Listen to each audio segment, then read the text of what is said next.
మధుపర్కాలన్నవి పెళ్లి కూతురు పెళ్లి కొడుకు కట్టుకునేటటువంటి దీక్షా వస్త్రాలు. దీక్షా వస్త్రాల్లాగా ధరించటం, వీటితోనే తలంబ్రాలవి పోసుకోవటం, ఆ తరువాత కొంగుముడి వేయడం, విడిదిలో ప్రవేశించగానే తదుపరి కార్యక్రమాలు చేసుకోవడానికి కావలసినటువంటి శక్తి కలగడానికి.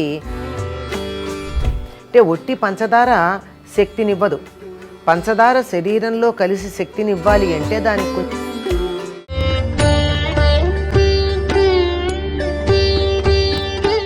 ఓం శ్రీ గురుభ్యో నమః. శ్రీ మహాగణాధిపతయ నమః.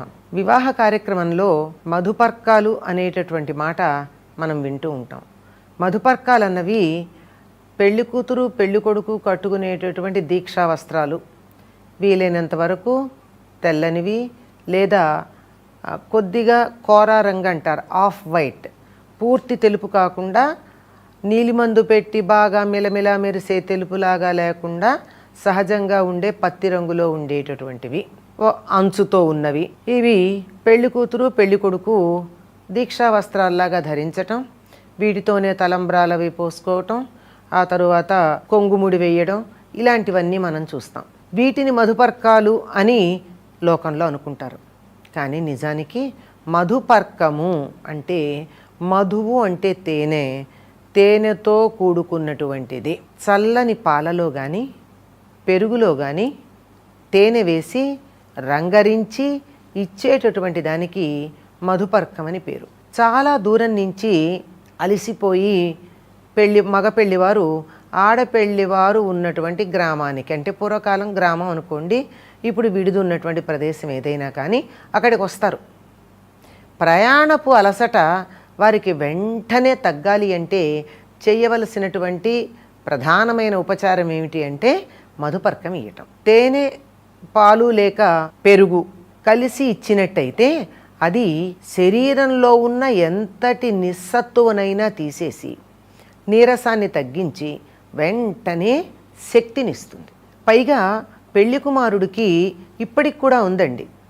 పెళ్లి కుమారుడికి ఆ వేదిక మీదకి వచ్చి కూర్చున్నప్పుడు మామగారు పెరుగుని ఈ రోజుల్లో బెల్లం వేసిస్తున్నారు, అదేమిటో చిత్రం, లేదా పాలు ఇవ్వడం ఇప్పటికీ ఉంది.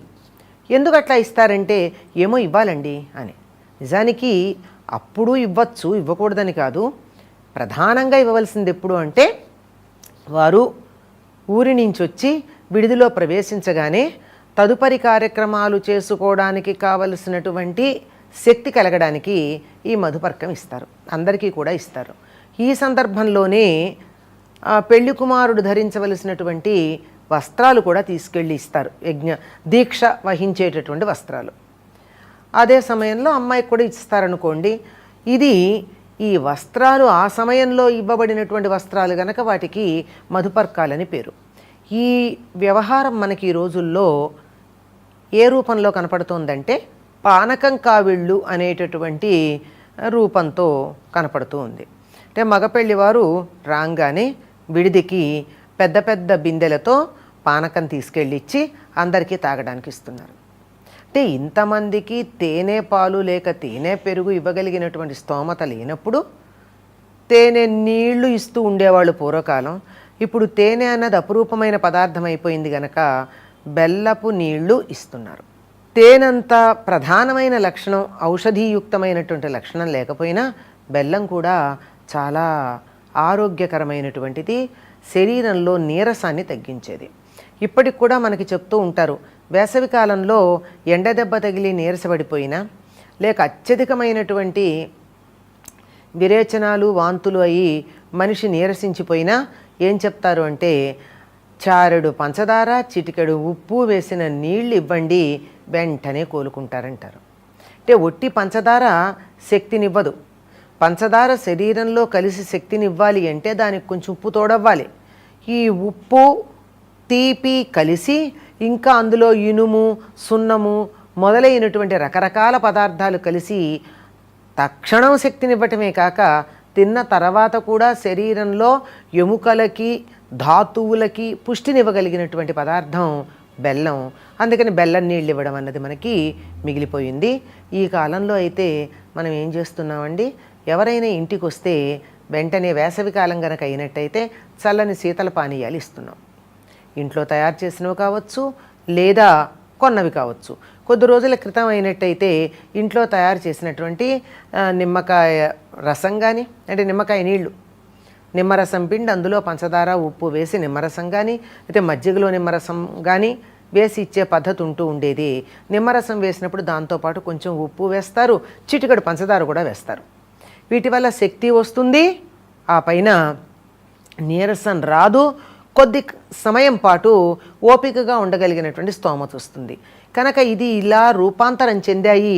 కానీ ఒకప్పుడు తప్పనిసరిగా పెరుగు లేక పాలు తేనెతో కలిపి ఇచ్చే పద్ధతి ఉంది. ఎందుకంటే పాల దగ్గర మళ్ళీ ఒకసారి చెప్తున్నా, చల్లని పాలు లేదా అతి తక్కువ గోరువెచ్చగా ఉన్నటువంటి పాలు, వేడి పాలల్లో తేనె వేసినట్టయితే వెంటనే పాలు విరిగిపోతాయి. అందుకని అట్లా కాకుండా ఈ చల్లగా ఇవ్వడం అనేది మన దేశపు సంప్రదాయం. మనది ఉష్ణదేశం కనుక చల్లగా, అందుకే ఎవరన్నా వస్తే ఏమంటాం మనం, ఎవరిని ఆశీర్వదిస్తే చల్లగా ఉండమంటాం. మనకి వామ్ వెల్కమ్ ఇచ్చేటటువంటి పద్ధతి లేదు, అది చలి దేశాలకు సంబంధించింది. చల్లని స్వాగతం ఇవ్వడం మన దేశపు సంప్రదాయం కనుక ఇలా ఇస్తారు. మధుపర్కం అంటే పాలల్లో కానీ పెరుగులో కానీ తేనె కలిపి ఇచ్చేటటువంటిది. ఆ సందర్భంలో ఇచ్చేటటువంటి బట్టలకి మధుపర్కాలోని పేరు వచ్చి, మధుపర్కం అంటే బట్టలే అనే దురభిప్రాయం ఒక అపోహ. తప్పు అని చెప్పలేం కానీ, దీంట్లో దోషం ఉందని చెప్పలేం కానీ, సరైంది అయితే కాదు, లోకంలో వ్యాప్తి చెందింది. కనీసం ఎక్కడి నుంచైనా సరిగ్గా మనం అర్థం చేసుకుని ఆ విధంగా ఆచరిద్దాం. స్వస్తి.